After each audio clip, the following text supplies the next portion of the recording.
अभी प्रेमानंद जी से जुड़ा आपसे सवाल पूछा गया, उनके एक बयान था जिन्होंने लिव इन कल्चर को लेकर कुछ सवाल उठाए थे, जिसमें कहा था कि लड़कियां जो हैं वो 4 होटल का खाना खाएंगी तो एक पति के साथ कैसे रह सकती हैं।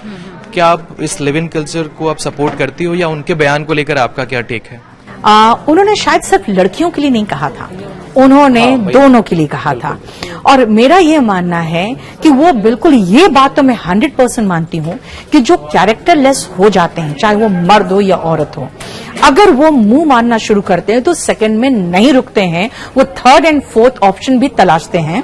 क्योंकि आप अगर किसी को चीट करते हो ना, तो पहली बार आपका दिल दहलेगा कि यार मैं इसको चीट कर रहा हूं, और कभी ना कभी आपके मुंह से खुद आप कबूल दोगे कि देखो मैं तुम्हारे प्रति फेथफुल नहीं था, मैं तुम्हें चीट कर रहा था। लेकिन जब आदमी इस स्टेज को क्रॉस कर जाता है और उसको लगता है कि अच्छा ये तो मूर्ख बनी रही है, दूसरे के साथ मैं एंजॉय कर ही रहा हूं, तो उसके बाद उस सही में होटल के खाने वाली हालत उसकी होती है। क्योंकि उसके बाद उसका जमीर मर चुका होता है, वो तीसरा, चौथा, पांचवा, छठा सबसे करेगा और पिछले वालों को भी नहीं छोड़ेगा। और सर, जिस दिन पहली वाली या दूसरी वाली को पता चलता है, आपको नहीं पता, जो इमोशनल ट्रॉमा होता है ना, आपकी बदन के अगर 4 हड्डियां टूट जाए तो 3 महीने में जुड़ जाएगी। जो इमोशनल ट्रॉमा होता है वो ऐसा स्कार छोड़ता है, शायद आप सालों साल उससे उबर नहीं पाओगे। अकेले में आप फील करोगे वाई मी, मेरे साथ ऐसा क्यों हुआ। आप एक एक चीज याद करोगे, मैंने रिलेशन में ये किया था, मैंने ये किया था, मैंने ये किया था, मैंने सब कुछ दिया था, उसने मुझे इग्नोर भी किया, मुझे रेड फ्लैग्स दिखे, मैंने क्यों नहीं उसमें ध्यान दिया। अब सब कुछ बार बार सोचोगे और आप किसी महिला को या किसी भी पुरुष के इमोशनल स्कार्स का रीजन आप बनोगे। ये माफी के लायक नहीं है। उससे अच्छा 2 हड्डी तोड़ दो, वो 2 महीने में जुड़ जाएगा।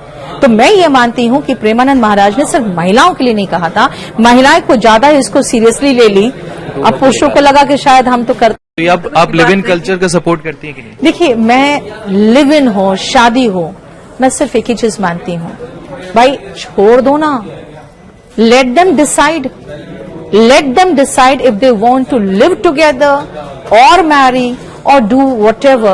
लेकिन सबसे पहले उनको एटलीस्ट अर्निंग तो बंद करना पड़ेगा ना, उसके बाद आप डिसाइड कर सकते हो। और मैं लिव इन हो या मैरिज हो सर, मैं किसी के इस ये में नहीं कि मैं खिलाफ हूं या पक्ष में हूं। मेरा मानना है दोनों के बीच में प्यार होना चाहिए। अगर आप शुरुआत लिव इन से भी करते हो, सच्चा प्यार है, अच्छा प्यार है, तो 1 पॉइंट ऑफ टाइम आपका बायोलॉजिकल क्लॉक भी टिक करेगा एंड आप चाहोगे कि हमारा एक औलाद हो, and then of course you will get married. So please don't direct them, don't dictate your terms on them.